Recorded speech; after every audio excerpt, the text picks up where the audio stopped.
It was her 40th birthday. Madame Wu sat before the tilted mirror of her toilet case and looked at her own calm face. In her mind, she was comparing it with the face she had seen in the same mirror when she was 16. On that day she had risen from her marriage bed early, for she had always been an early riser, and putting on her new chamber robe, she had come into the same room and had taken her place before the toilet table. She had sat in her quiet fashion, easily motionless, and had gazed at her young face. "Can it be that I look the same today as yesterday?" she had asked herself on that first morning after her marriage. She had examined her face minutely, broad, low forehead, yesterday stripped of its girlhood fringe, long eyes, delicate nose, the oval of cheeks and chin, and the small red mouth, that morning very red. Then Ying, her new maid, had hurried in. "Oh, madam," she had faltered. "I thought today you would not be so early." Ying's cheeks had been bright with blushes. Madam's own cheeks were as pearly pale as usual, above the red mouth. "I like to get up early," she had replied in her usual gentle voice, the voice which in the night the young man whom she had never seen before had told her was like the voice of a singing bird. At this moment, 24 years later, as though she knew what her mistress was remembering, Ying spoke from behind the heavy redwood chair. Her hands were busy with the coils of Madame Wu's shining straight black hair, but she had now made these coils for so many years that she could lift her eyes from the task and look at the beautiful face in the mirror. "Lady, you have changed not at all in these 24 years, Ying said. "Are you thinking of that morning too?" Madame Wu replied. She met Ying's eyes in the mirror with affection.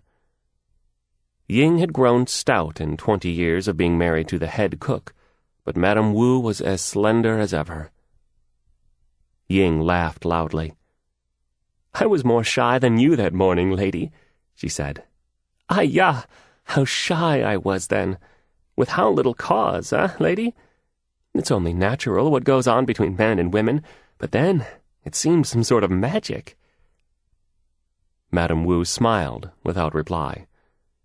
She allowed Ying complete freedom in all she said, but when she did not wish to carry on the conversation, she made her smile fleeting and kept silence after it. Ying fell silent too. She pretended dissatisfaction with a coil of the smooth black hair under her fingers, and pursing her lips, she let one strand down and put it up again. When it was finished, she put 2 jade pins into the coil, one on either side, and wetting her hands with an oiled perfume, she smoothed Madame Wu's already sleek head.